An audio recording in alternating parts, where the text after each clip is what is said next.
저희가 하고 있는 일들은 인공지능이라고 하는 전체 인프라를 잘 구성하고, 그리고 그 구성된 인프라를 요즘에 이제 아시겠지만 인공지능은 다 요즘에 컨테이너라는 걸 기반으로 개발을 많이 합니다. 그래서 그 컨테이너 기반으로 어떻게 하면 이 인공지능 인프라를 잘 쓸 수 있도록 도와줄까, 그런 소프트웨어를 개발하는 회사라고 소개를 드릴 수 있을 것 같습니다.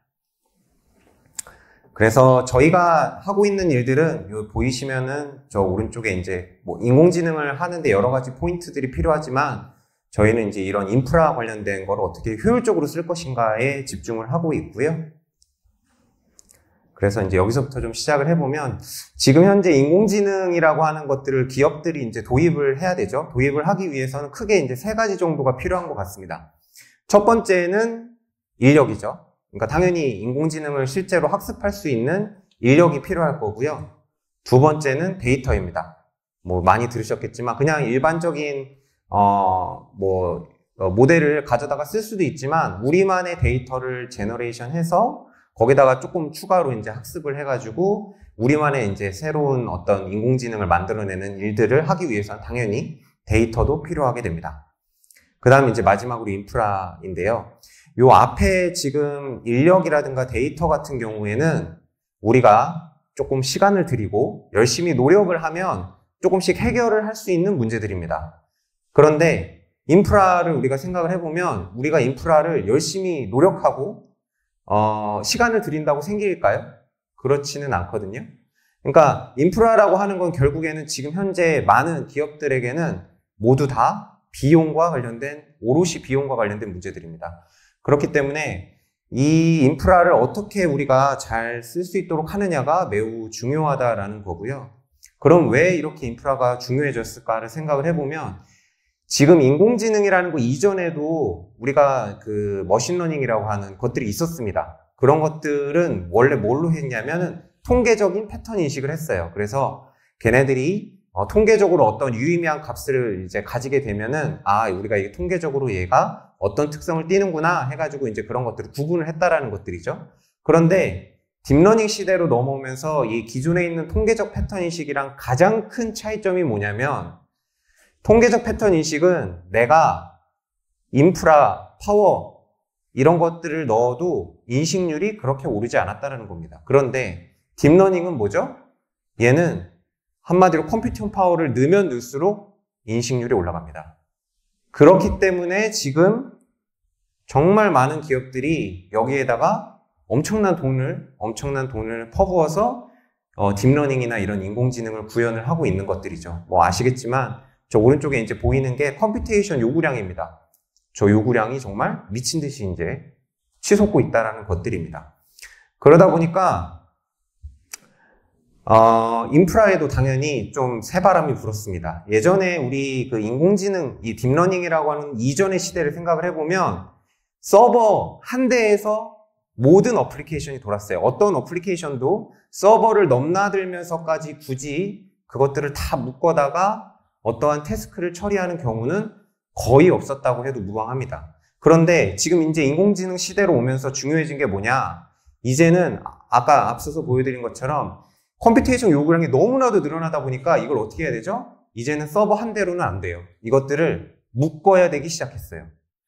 그러면 묶는다라는 의미는 뭐냐면, 결국에는 이 인프라에서 묶는다라는 의미는 뭐냐면, 결국엔 뭐가 중요해졌냐? 네트워크가 되게 중요해졌다라는 의미를 합니다.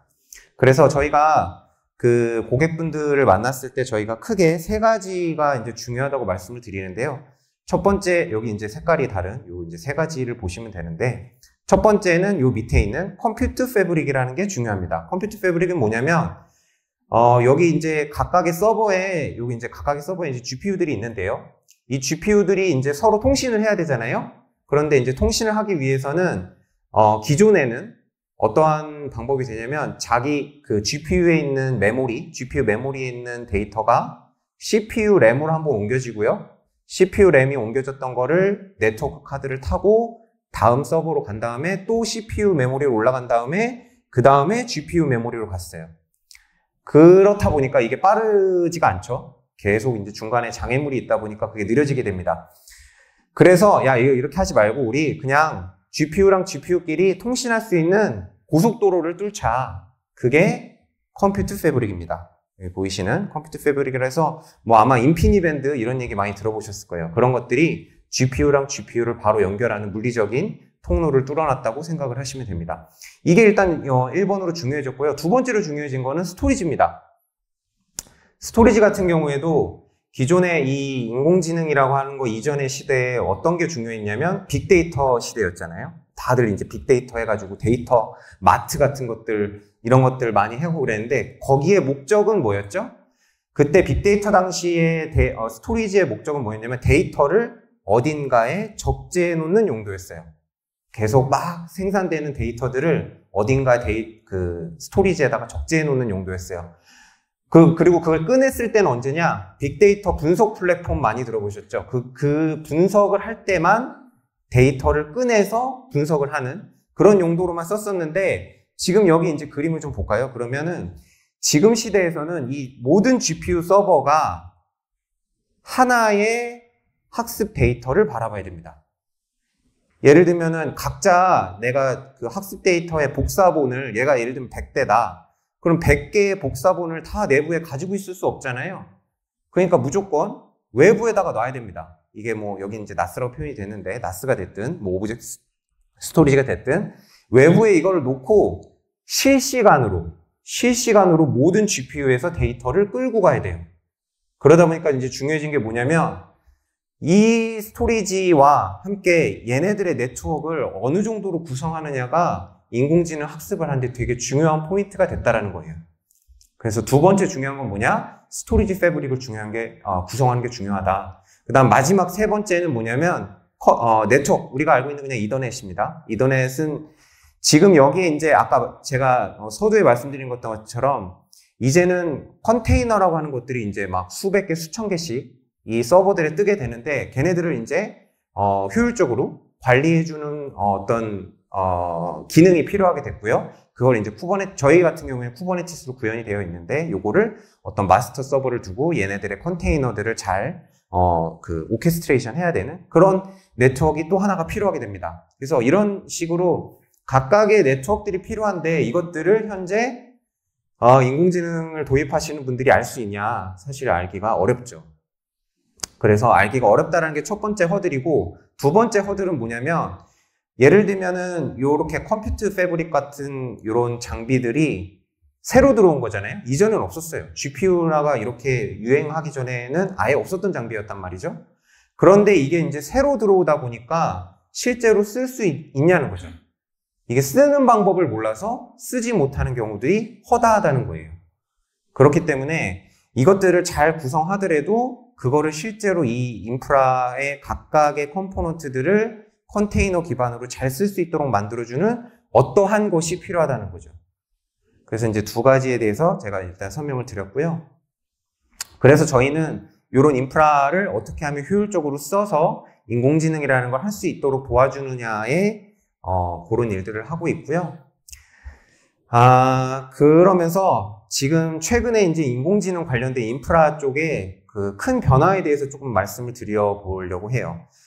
인공지능만 엄청 발전을 한 것 같지만 실제로 요 한 5년 사이에 인프라 쪽도 엄청나게 큰 변혁을 겪었습니다. 그래서 그 변혁에 대해서 좀 설명을 드려볼게요. 첫 번째는 서버 내부가 이제 크게 변화가 일었고요. 두 번째는 서버 외부, 서버 간의 어떤 그 외적인 부분들이, 관계적인 부분들이 많이 변했고요. 마지막으로 이거를 분배하는 방식이 크게 변했습니다. 그래서 보면, 왼쪽부터 보면, 일단 서버 내부라고 하는 거는 기존에 우리가 서버라는 건 뭐죠? CPU, 메모리, 물론 이제 SSD가 되든 HDD가 되든 스토리지도 꽂히긴 하지만 어쨌든 중요한 컴포넌트는 CPU에서 모든 연산을 하고 그 CPU의 연산에 필요한 데이터는 메모리에 저장된다는 겁니다. 그런데 그게 지금 엔비디아에서 저희가 살 수 있는 칩이 지금 GPU 당연히 있고요. 그 다음에 CPU도 그 슈퍼칩이 생산이 되고 있죠. GPU랑 CPU를 합쳐서 하는 그런 칩도 있고, 그 다음에 DPU라는 칩도 있습니다. 그래서 DPU가 이런 거죠. 데이터 관련된 이제 통신이 너무 많다 보니까 그 통신을 하는데 CPU가 연산을 너무 많이 하는 거예요. 근데 CPU 너는 인공지능 처리하는데도 바빠 죽겠는데 왜 자꾸 그 데이터 연산 처리하는데 네가 쓰지 마. 그냥 그거 전용의 어떤 칩을 만들게 해가지고 만들어진 게 요런 이제 DPU라는 칩들이 있습니다. 그리고 또 그 외에 뭐 CXL이니 HBM 뭐니 하면서 한마디로 여기서 얘기하고 싶은 건 더 복잡해지고 있다는 거예요. 내부가. 그러다 보니까 이 앞으로는 어떠한 우리가 어떠한 그 프로세스가 생겼을 때 이 프로세스를 우리가 CPU에서 연산할 건지 GPU에서 연산할 건지 DPU에서 연산할 건지를 어떻게 하면 우리가 이거를 최적화해서 연산을 하느냐가 되게 중요한 포인트가 될 거라는 겁니다. 두 번째, 아까 말씀드린 대로 서버 외적인 변형은 뭐냐면 말씀드린 거예요. 예전에는 하나의 GPU, 하나의 서버에서만 모든 것들이 가능했는데 이제는 그 서버들을 다 묶어가지고 클러스터 형태로 우리가 관계를 가져가야 된다는 거고, 마지막은 자원 분배 방식이 기존에 저희가 그 자원들을 어떻게 썼냐면 VM이라는 단위로 썼었죠. 그런데 이것들이 최근에 한 3년, 5년 사이에 정말 빠른 속도로 컨테이너 기반으로 옮겨가고 있습니다. 그래서 이렇게 세 가지 정도를 말씀을 드렸고, 그런데 앞으로 중요한 거는 더 복잡해질 거라는 거예요. 여기 보이시는 것처럼 이게 이제 젠슨왕이 컴퓨텍스라는 대만의 이제 행사에서 짜잔하고 이제 루빈 플랫폼이라는 거, 다음 넥스트 제너레이션 플랫폼을 발표를 했는데, 여기서 뭐라고 했냐면 칩을 5종류를 생산하겠다고 했어요. 5종류. 아까 3종류였죠? 근데 이제 2가지의 칩을 더 생산을 하는데, 그 2가지의 칩은 보통 이제 그런 겁니다. 아까 말씀드렸던 인피니밴드라고 했죠? 그런 어떤 GPU와 GPU 간에 연산하는 것도 너무 연산량이 많으니까 그거 CPU 네가 연산하지 마. 따로 우리가 칩을 만들게 라고 이제 발표를 했죠.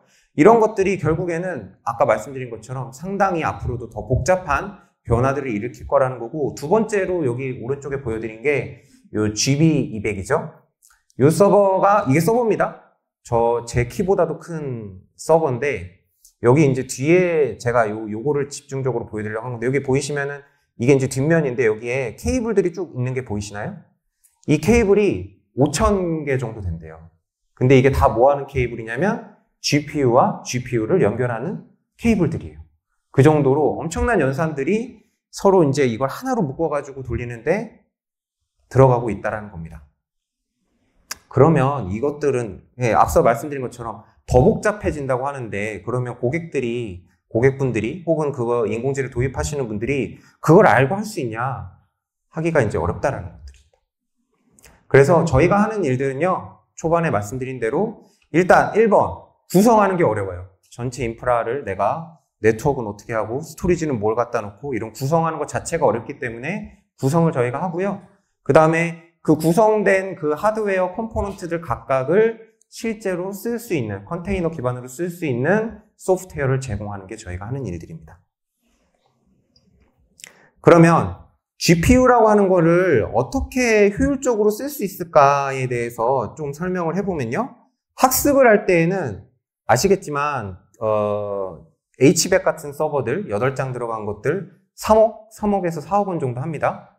엄청나게 비싼 자원이기 때문에 이거를 예전처럼 개발자들한테 너는 이거 서버 써, 넌 뭐 200번 서버 써, 너는 뭐 400번 서버 써, 이렇게 줄 수가 없어요.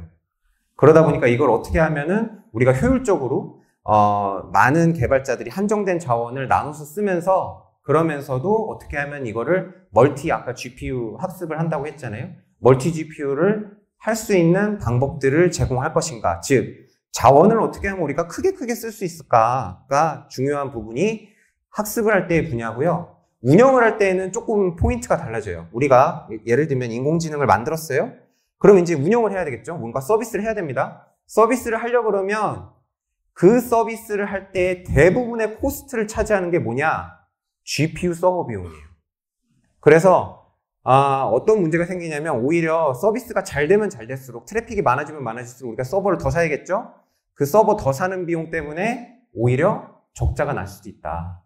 그 정도로 GPU 서버가 비싸기 때문에 중요한 건 뭐냐? 운영을 할 때에는 최소의 GPU를 어떻게 하면 써서 우리가 이 서비스를 지속 가능하도록 만들 것인가가 되게 중요한 포인트라는 겁니다. 그러니까 이때에는 GPU 자원을 더 작게 쓸 수 있어야 돼요. 그래서 저희가 하고 있는 세일즈 하고 있는 라인업이 저희가 이제 AIPub Dev라는 서비스가 아까 방금 전에 보여드렸던 크게 잡는 인공지능 학습을 위한 툴이고요. AIPub Ops라는 거는 작게 만들어서 서비스 운영을 할 수 있도록 도와주는 서비스고, 저 오른쪽에 있는 Rex라는 서비스는 저희가 인공지능 전체 인프라를 구성할 수 있는 컨설팅 서비스를 하고 있는 제품입니다. 코스터는 저희가 이제 쿠버네티스 기반으로 되어 있는데 요 제품이 요 AIPub 밑에 깔려 있다고 생각하시면 돼요. 그래서 결국에는 지금 아까 이제 도입부에 말씀드린 대로 인공지능을 하고자 하는 기업들이 사실은 이 세 가지를 다 따라가야 돼요. 첫 번째는 인공지능 당연히 따라가야죠. 인공지능 모델이 막 계속 나오고 새로운 게 계속 나오는데 그거 따라가기도 벅찹니다. 그거 따라가기도 어려운데 당장에 이제 모든 백엔드 부분들이 다 컨테이너 기반으로 바뀌어야 되고요. 그 다음에 아까 말씀드렸던 인프라도 너무나도 복잡하게 변하고 있어요. 새로운 장비들이 계속 나와. 그것들을 또 따라가야 됩니다. 그것들을 다 따라갈 수가 없기 때문에 이런 것들을 어느 정도 넘어갈 수 있는 우리가 도구 혹은 방법들이 필요하다는 것이고요. 저희 같은 경우에는 저희는 뭐 구축 사업을 하진 않습니다. 저희는 다 이제 제품화가 되어 있고요. 그래서 어느 고객사든 똑같은 버전의 제품이 저희가 설치가 되어 있고, 저희가 보통 설치하는데 하루 정도가 걸려요. 그래서 이제 하루 정도 저희 소프트웨어를 설치하면 바로 다음 날이라도 이용할 수 있도록 해준다라는 내용들입니다. 그래서 제가 이제 앞서 말씀드린 코스터라고 하는 게 뭐냐면요. 뭐 다양한 기능들이 있는데 이것만 보시면 돼요. 저희가 GPU를 분할 가상화하는 기능을 가지고 있습니다. 일단 학습, 인공지능 끝나고 운영을 갈 때요. 인공지능 운영 서비스는 GPU의 전부를 쓰지 않아요. 보통은. 요즘에 이제 LLM이라고 하는 큰 모델들은 하나를 쓰기도 하고 두 개를 쓰기도 하지만 대부분은 작게 씁니다. 그러다 보니까 이게 이제 GPU거든요. 요 지난 네모가 GPU인데 GPU 하나에다가 서비스 하나만 띄우긴 너무 아깝잖아요. 이게 돈이 얼만데. 그러니까 이제 기존에 있는 서비스 운영자들이 GPU에다가 서비스를 대충 몇 개 올립니다. 감으로. 한 5개 정도 올려봐. 한 6개 정도 올려봐. 그리고 트래픽 딱 걸어보고, 응답 나오네? 그리고 이제 운영으로 간다는 거죠. 그러면 아까 말씀드린 대로 엄청난 GPU 비용을 감내를 해야 됩니다. 그런데 저희가 가지고 있는 기술이 요 GPU가 자원이 두 개가 있습니다. 하나는 유틸라이제이션, 코어 자원이에요. 연산하는 코어 자원이 있고, 두 번째는 메모리 자원이 있는데 그 두 가지 각각을 저희가 백분할을 합니다. 백분할을 해서 각 분할한 단위를 저희가 그 하나의 단위를 블록이라고 부르는데 그 블록을 각각의 서비스가 몇 개의 블록으로 운영이 되는지를 측정을 해요. 측정을 해서 넌 요만큼 뭐 10개의 블록으로만 되면 10개, 15개면 15개, 뭐 7개면 7개 이런 식으로 서비스에다가 할당을 한 다음에 컴팩트하게 이 GPU 하나에다 몰아넣고 운영을 할 수 있도록 해주는 기술이라고 생각해 주시면 돼요. 뭐 다양한 기능들이 있지만 조금 오늘 넘어가겠습니다. 그 다음 이걸 이제 기반으로 해서 저희가 아까 말씀드린 AIPub Dev라는 서비스랑 AIPub Ops라는 서비스가 있습니다. AIPub Dev부터 좀 살펴보면요. 요건 이제 이런 겁니다. 결국에는 아까 말씀드린 대로 GPU는 한정돼 있어요. 한정돼 있는 GPU를 우리가 여러 사람이 이제 나눠서 써야 되는 이제 상황이고, 그거를 멀티 GPU로 뭔가 묶어서 써야 되는 상황에서 저희가 그것들을 중간에서 이제 제어해주고, 사용량 같은 거라든가 이런 것들 다 집계해가지고 어느 팀이, 어느 사람이 얼마만큼 GPU 자원을 쓰고 있는지 그런 것들을 확인해서 관리할 수 있는 도구를 제공하는 게 저희가 AIPub Dev라는 서비스입니다. 여기서 이제 갑자기 어려운 그림이 나왔는데 이건 이제 어려운 그림은 아니고 그냥 이렇게 생각하시면 돼요. 만약에 인공지능 자원이 점점 많아지게 되면 어떻게 되죠? 이제 권한을 관리할 필요성이 생겨요. 누구는 특정 서버에만 접근을 하거나 누구는 특정 스토리지에만 접근을 할 수 있어야 돼요. 그런 접근 제어 관리 기능도 꼭 필요해지게 되는데 그것들 저희가 그냥 제공한다고 생각하시면 돼요. 그래서 여기 리소스 그룹이라는 단위가 있는데 저희가 이 그룹 안에 있는 세 가지의 컴포넌트가 있습니다. 오브젝트라고 할 수 있는데 첫 번째는 저희가 이미지를 관리를 해요. 이미지라고 하는 거는 아까 말씀드렸던 컨테이너 관련된 기본이 되는 이미지를 관리하는 공간을 우리 팀에서만 접근할 수 있게 저희가 관리를 하고, 그 다음에 여기 GPU 자원이라든가 네트워크 자원도 이제 내가 접근 가능한 자원에만 접근을 해서 신청할 수 있게 해주고, 마지막 이제 이 스토리지도 되게 중요해요. 아까 제가 초반에 말씀드린 대로 우리가 이 인공지능 서버 인프라를 구성하기 위해서는 스토리지를 외부에다가 주로 구성해야 된다고 말씀드렸잖아요. 그 외부에다가 관리되는 스토리지에도 당연히 우리 팀에서만 접근할 수 있는 어떤 논리적인 공간이 따로 필요하겠죠. 왜냐하면 다른 팀이 우리 팀의 데이터를 보면 안 되니까. 그러니까 이제 그런 식으로 그거에 대한 그 공간이 이제 따로 필요하게 되는데, 그런 공간도 저희가 이런 PV라는 형태로 해가지고 이 팀에서만 접근할 수 있게 해서 그 기반으로 여러 가지 인공지능 학습을 할 수 있게 해준다라는 장표라고 생각을 하시면 되고요. 그 다음 옵스 같은 경우도 이제 운영 서비스입니다. 운영 서비스도 실제로 고객들이 이제 학습이 끝났어요. 학습이 끝나고 이제 운영을 하려고 해요. 그러면 운영을 할 수 있는 플랫폼을 또 바닥부터 구축을 해야 됩니다. 당연히 이제 OS 깔고요. 그 위에 아까 말씀드렸던 쿠버네티스 올리고, 그 다음에 서비스 메쉬 올리고, 여기다가 뭐 계정 붙이고, 모니터링 붙이고 하는 것들을 다 누군가가, 고객이 직접 사람과 시간과 돈을 들여서 해야 된다는 거죠. 그러니까 그러지 말고 저희가 이런 세트를 아예 만들어 놓은 겁니다. 세트를 만들어 놓고, 자, 이런 식으로 이제 하게 돼요. 저희가 이번에는 이 서비스들을 이제 등록을 받아요. 이걸 이제 서비스를 등록을 하면 저희가 그것들을 여기 보이시는 것처럼 아까 이제 저희가 뭐라 그랬죠? GPU를 분할을 해서 운영을 해요. 예를 들면 여기 서비스 B를 한번 볼까요? 여기 이제 녹색 서비스죠? 서비스 B는 얘는 GPU의 4분의 3만 가지고 운영이 되는 애예요. 4분의 3만 가지고 운영이 되는 애고, 이거를 만약에 얘가 스케일 아웃을 해야 된다. 트래픽이 늘어서 그러면은 여기 보이시는 것처럼 하나, 둘, 셋, 넷, 5개 뭐 이런 식으로 걔네들이 꼭 필요한 만큼만 GPU 자원을 사용을 해서 스케일 아웃을 한다는 거죠. 그 말인즉슨 우리가 이제 이런 인프라를 구성할 때도 내가 어느 정도로 이 트래픽을 받아들이기 위해서 어느 정도로 우리가 GPU 서버를 사야 되고, 이 GPU 서버를 어느 정도로 운영을 하면 되겠다 같은 것들을 미리 알고 구성해서 그만큼만 할당을 해서 운영을 할 수 있도록 해준다라고 하는 게 저희 제품입니다.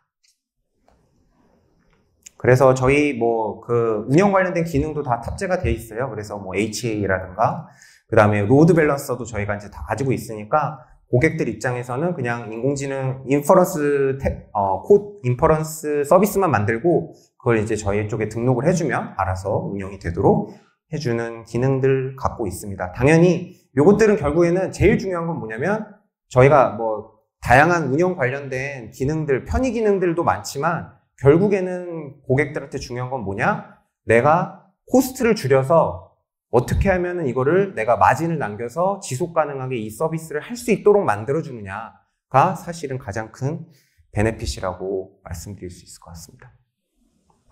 그 다음 마지막은 이제 렉스라고 하는 서비스고요. 이거는 이제 어떤 서비스냐면 인프라를 구성해주는 서비스입니다. 지금 현재 많은 대부분의 고객들이 예를 들면은 이제 GPU 서버를 사기로 마음을 먹고 이제 벤더분들 예를 들면 이제 뭐 대원 이런 데로 이제 컨택을 하시겠죠. 그럼 이제 고객이 이렇게 얘기합니다. 저 H100 4장 사고 싶어요. 그러고 아무런 그 정보가 없죠. 그러면 이제 당연히 서버 하시는 분들은 저 CPU는 어떤 급으로 할까요? 뭐 메모리는 얼마나 꽂을까요? 네트워크는 어떻게 되세요? 라고 하면은 고객분들은 몰라요. 그냥 제일 많이 쓰는 그냥 구성으로 해주세요. 이렇게 하겠죠. 그러니까 결국에는 이 사는 사람도 파는 사람도 뭘 사야 될지 뭘 팔아야 될지 몰라요. 그럼 예를 들면은 그렇게 해서 예를 들면 좋아. 그래서 H100을 샀습니다. H100을 사고 봤더니 학습이 안 돼. 학습이 너무 느려. 왜 느릴까 하고 봤더니 아까 말씀드린 대로 스토리지가 느린 거예요. 스토리지가 느리거나 스토리지와 H100 서버 간의 네트워크가 10G야, 10G야. 그러면 이게 학습이 될까요? 이게 데이터를 갖고 와야 H100이 엄청나게 빨리 연산을 하는 거지, 데이터를 안 갖고 오면은 H100의 할아버지가 와도 연산할 게 없다는 거예요. 그러니까 느려지는 거죠. 그러면은 이때 이제 또 알게 되는 겁니다. 스토리지가 필요하네? 그리고 이제 스토리지 벤더로 또 가죠? 그래서 이제 저희가 그럼 이제 거기 가서 뭐라고 하나요? 저희가 데이터가 한 1페타 정도 됩니다. 그럼 이제 그쪽 벤더에서 그러면은 뭐 디스크는 어떻게 할까요? 속도는 어떻게 할까요? 네트워크는 어떻게 되세요? 이것도 똑같아요. 아무도 몰라요. 고객도 모르고 파는 사람도 알 수가 없는 일입니다. 그렇기 때문에 저희가 하고 있는 게 뭐냐면 저희가 레퍼런스 아키텍처라는 거를 만들었어요. 이게 이제 실제로 저희가 보유하고 있는 장비들이고요. 보이시는 것처럼 DGX 장비도 좀 있고 뭐 A100이라든가 그 다음에 이제 여러 개의 티어의 이제 GPU들을 저희가 보유를 하고 있고 그 다음에 스토리지 같은 경우도 아까 말씀드린 대로 이제 저희가 일단은 3종을 저희가 보유를 하고 있고 그 다음에 도입부에도 말씀드렸지만 네트워크가 되게 중요하다고 말씀드렸잖아요. 저희가 네트워크도 4종을 보유하고 있습니다. 4종이 뭐냐면 일단 밑에서부터 보면 요 인피니밴드입니다. 요거는 인피니밴드로 이제 전체적으로 묶여 있고 그 다음 두 번째 이건 뭐지? 라고 하면은 이거는 이제 GDS라고 하는 거예요. GDS는 뭐냐면 아까 이제 GPU랑 GPU를 통신할 때 길을 뚫어주는 게 이제 인피니밴드라고 했잖아요. 그런데 스토리지에 있는 데이터를 GPU 메모리에다 넣으려고 그래도 얘네들이 어떻게 돼야 되냐면 스토리지에 있는 데이터를 그 서버의 램, 그러니까 한마디로 메모리에 올린 다음에 그 다음에 다시 GPU 메모리로 올려요. 그러니까 이게 또 한 번 또 거치잖아요. 그럼 이제 또 답답한 거야. 바로 그냥 꽂았으면 좋겠는데. 그렇기 때문에 생긴 게 이제 GDS라는 전용 장비가 또 있습니다. 뭐 전용 장비라고 하기보다는 이걸 이제 인피니밴드로 구축하는데, 그래서 이제 요것도 저희가 이제 구현을 해놨어요. 그리고 이제 우리가 잘 알고 있는 그냥 일반적인 이더넷도 저희가 네트워크로 구성해놓고 여기에 이제 마스터 서버랑 해서 이제 원지 네트워크도 해가지고 컨테이너들을 관리를 합니다. 이런 식으로 해놓고 우리가 뭘 하냐면요. 여기서 측정을 합니다. 그래서 예를 들면 고객분들이 저는 라마3로 해서 데이터는 어떤 거고 하는 거를 저희가 체크리스트들이 있어요. 그래서 그 체크리스트들대로 저희가 쫙 그걸 받은 다음에 여기서 실제 데이터를 제너레이션 합니다. 실제 테스트를 해요. 근데 이제 이렇게 생각해서 그럼 고객 데이터는 어떻게 되나요? 고객 데이터는 저희는 상관없어요. 왜냐면 저희는 트래픽을 보는 게 목적이기 때문에 고객 데이터에 예를 들면 고객이 뭐 HD급 이미지를 저희는 가지고 해요. 그러면 저희가 그냥 더미로 만들면 돼요. 더미로 쫙 만들어 놓고요. 우리가 보고자 하는 건 뭐냐면 인식률을 보려고 하는 게 아니라 결국에는 우리는 트래픽만 보면 되기 때문에 그걸 가지고 트래픽을 쫙 걸어가지고 측정을 합니다. 그래서 네트워크는 얼마나 됐고 뭐 H100, A100 해가지고 쫙 그런 값들을 내린 다음에 그 다음에 저희가 고객분들한테 이제 하는 거죠. 고객님 H100 가실 필요 없어요. L40S로도 충분해요. 혹은 뭐 네트워크도 이더넷으로 가셔도 되고요. 혹은 그러니까 만약에 인피니밴드가 필수는 아닙니다. 인피니밴드가 필수가 아닐 수 있거든요. 그러니까 굳이 인피니밴드 가실 필요 없어요. 그냥 이더넷으로 하셔도 돼요. 라든가 이러한 다양한 것들을 만약에 뭐 인피니밴드를 한다 해도 100G, 200G, 400G 그다음 내년에 이제 또 800G 나옵니다. 그럼 이제 뭘 선택하느냐도 이제 저희가 대충의 가이드라인을 드리면서 그렇게 저희가 가이드라인 드리는 일들을 하고 있습니다. 그래서 뭐 이런 방식으로 저희가 이제 프로세스를 통해 가지고 고객분들한테 제안을 하는 작업들을 하고 있습니다. 이게 이제 한 지가 좀 오래되긴 했는데 작년 겨울이죠. 2023년 11월에 저희가 이제 엔비디아 좀 지원을 받아가지고 저희가 이 인공지능 인프라를 전체적으로 구성할 때 어떤 포인트들을 좀 중점적으로 봐야 되고 그 지점에서 걔네들이 어떠한 성능 영향을 미치는지 등을 저희가 이제 실제로 값을 측정을 해가지고 저희가 워크숍을 한 게 있습니다. 그래서 거기 가서 혹시 이제 보실 수 있다면 자세한 내용 저희 유튜브에 올라가 있으니까 자세한 내용 보시면 이게 AI 인프라를 구성할 때 이런 것들이 좀 중요하구나를 아실 수 있는 기회가 되실 것 같아요. 네, 여기까지입니다. 네, 지금까지 들어주셔서 감사합니다. 네,